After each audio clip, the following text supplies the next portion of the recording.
کہ دلی کی جامع مسجد اور دلی کا جو گیٹ ہے وہاں سے ایک بارات آ رہی تھی، ایک عورت اپنے بیٹے کی بارات لے کر آ رہی تھی۔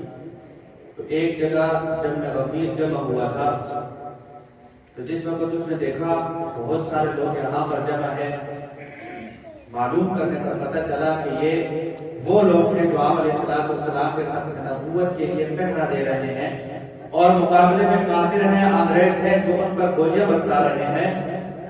تو اس نے بارات کو رخصت کیا اور اپنے بیٹے کو بلایا کہ بیٹا آج ہی دن کے لیے میں نے آپ کو پیدا کیا، آپ علیہ السلام کے ختم نبوت کی جنگ لڑی جا رہی ہے،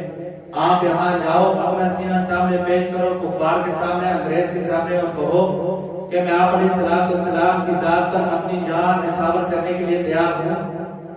اپنے بیٹے کو رخصت کیا، کچھ ہی دیر بعد معلوم ہوا کہ بیٹا شہید ہو گیا، اور جس وقت بیٹی کی میت گھر میں لائی گئی اس نے ساری گولیاں سینے پر کھائی تھی، پیٹھ پر کوئی گولی نہیں کھائی۔ اس عورت نے کہا کہ میں اللہ تبارک و تعالیٰ کو گناہ بنا کر